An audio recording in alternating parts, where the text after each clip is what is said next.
કે ગુરુ વિના જ્ઞાન ન ઉપજે।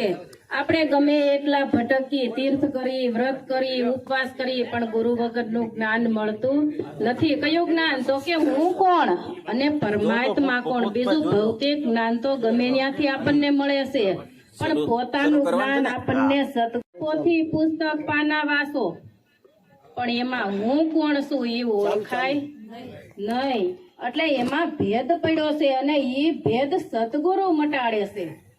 એક દ્રષ્ટાંત છે, એક ભાઈ મારી જેવા વૈદ્ય મહારાજ પાસે ગયા અને વૈદ્યને કીધું કે વૈદ્યને કીધું કે મને આ દર્દ છે। એટલે વૈદ્ય મહારાજે એક ઔષધિ એક કાગળમાં લખીને આપી અને કીધું કે આ ઔષધિને 3 ટાઈમ ઝીણું વાટીને પી જાજો। એટલે ભાઈ ઘેરે જઈને ઔષધિ કાગળના 3 ટુકડા કર્યા અને ઝીણું વાટીને પી ગયા। બીજે દી પાછા ગયા, ઈ કે વૈદ્ય મહારાજ આમાં કઈ ફેર પડ્યો નથી। તો કે જે ઔષધિ લખીને આપી હતી એ કાગળ મને બતાવો। એટલે ઈ કે ઈ કાગળ તો તમે પાછા એમ કહો છો કે પી જાજો ને પાછા કાગળ માંગો છો। તો કે એલા ભાઈ, તને એમાં ઔષધિ લખી હતી ઈ પીવાની કીધી હતી અને તું કાગળને વળગી રહ્યો। એમ આપણે કાગળને વળગી રહ્યા છીએ। પોથી પુસ્તક પાના ખોટું નથી, સત્ય તરફ જવાનો રસ્તો છે, પણ આપણે કાગળને વળગી રહી છીએ એટલે ક્યારેય જ્ઞાન થતું નથી। પણ એમાંથી વાસીને પછી કોઈ આવા સંત મહાપુરુષો પ્રગટ જાગતા નર કીધા કે પ્રગટ પાસે જઈને પૂછો કે આ દેહમાં રહેવા વાળો હું કોણ છું। આપણે દેહને વળગી રહ્યા છીએ, પણ દેહમાં રહેવા વાળો છે એની ઓળખાણ આપણે ક્યારેય કરતા નથી। એટલે આ જાગતાના પ્રમાણ કીધા।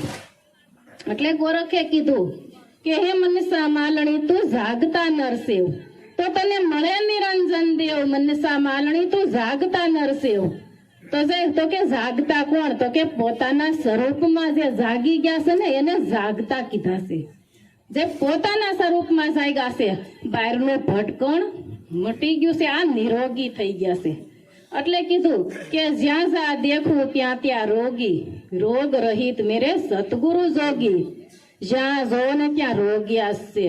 કોઈને કામનો રોગ લાગુ પડ્યો છે, કોઈને ક્રોધનો રોગ લાગુ પડ્યો છે, કોઈને મોહનો રોગ લાગુ પડ્યો છે, કોઈને પદનો, કોઈને પ્રતિષ્ઠાનો, પણ એ રોગિયા છે। મનમાં રોગ ભર્યો છે, મન રોગી છે, મનને રોગ રહિત કરવાનું છે અને આ સંતોષ અને એ નિરોગી થઈ ગયા છે। નિરોગી થઈ જાય ને ઈજ પછી બીજાને નિરોગી કરી કે ઈજ ઔષધિ નામની જડીબુટી છે ને એ નામની જડીબુટી થી નિરોગી થવાય છે। નકર તો એટલે એક વાંદરો હતો ને એ એક માટલામાં સૈણા ભર્યા હતા, તો એ સૈણા લેવા હાટું હાથ નાખ્યો માટલામાં, પછી સૈણાની મુઠ્ઠી વાળી, પછી મુઠ્ઠી બહાર કાઢે તો મુઠ્ઠી નીકળે નહીં, કારણ કે હાથ મુઠ્ઠી ખોલે ને તો હાથ બારો નીકળે, મોઢું હોય હાકડું માટલાનું। એટલે કોઈએ પદની મુઠ્ઠી વાળી છે, કોઈએ પ્રતિષ્ઠાની વાળી છે, એમ આપણામાં અહંકાર ભર્યો છે ને અહંકાર જાતો જ નથી।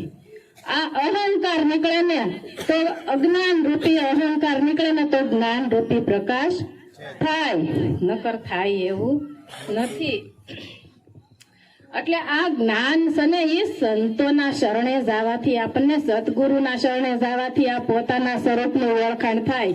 એટલે કીધું કે તું મારો પોતે મળી ગયો રે લોલ, જ્યાં જવું ત્યાં તું તું દર્શાય જો। આ સતગુરુ શબ્દ અનુભવીએ રે લોલ, પણ એ ક્યારે થાય? તો કે તું મારો પોતે ક્યારે મળે? તો કે અહંકાર રૂપી હું છું ને એ નીકળે ને તો એ શુદ્ધ હું છે ને એ પછી તુંમાં હું પોતે મળી ગયો।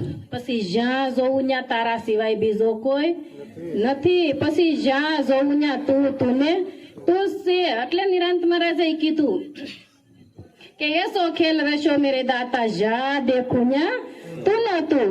કેડીમાં તું નાનો લાગે ને હાથીમાં વળી મોટો થયું, માવત થઈને માથે બેઠો ને હાંકવા વાળો તું નતું મારા વાલા, તારા સિવાય બીજો કોઈ નથી। આપણે બે જાણીએ છીએ અદ્વૈત પણ છે ને આપણામાં, એટલે પરમાત્મા ક્યારેય ઓળખાય નહીં, પણ પરમાત્મા તો અદ્વૈત છે, બે નથી। દ્વૈત કેતા બે થાય અને પરમાત્મા અદ્વૈત એટલે કે એક।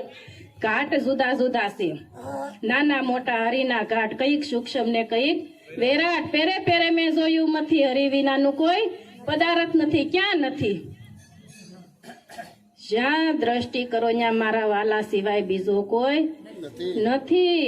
નથી એવું કહેવાતું જ નથી, કારણ કે નથી એવું કયો ને તોય છે.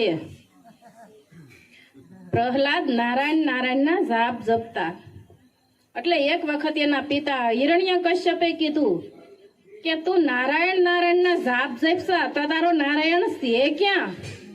તો કે મારો નારાયણ ક્યાં છે એમ નહીં, ક્યાં મારો નારાયણ ક્યાં છે એમ નહીં, ક્યાં નથી એમ કયો. કારણ કે છે એમ તો કહેવાય એવો નથી. ક્યાં નથી? બધે વ્યાપક છે, સસરાસરમાં ભરપૂર છે.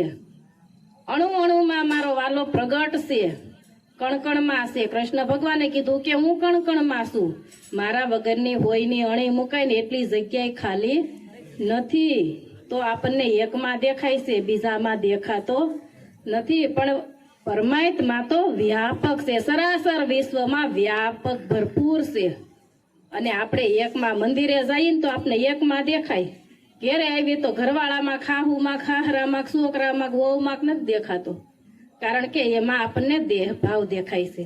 કદાચ ઘરમાં જ સંત હોય ને તોય આપણને એમાં સંત દેખાતા નથી. આપણને એમાં બાપા દેખાય, કાકા દેખાય, ભાઈ દેખાય, માં દેખાય, પણ સંત દેખાતા નથી. પણ જો એ દ્રષ્ટિ આપણને ગુરુગમ દ્રષ્ટિ મળે ને તો જ પરમાત્મા કણકણમાં ઓળખાય, નકર ઓળખાય એવું નથી. અને આ દ્રષ્ટિ સતગુરુ સિવાય કોઈ આપી શકતું નથી. આ દ્રષ્ટિ સર્મ દ્રષ્ટિ વાળા દેહને જોએ. આત્મ દ્રષ્ટિ એ હરિયાપ અવતારી પુરુષને કોઈ ન ઓળખે, ભલે બેટો હોય કે બાપ.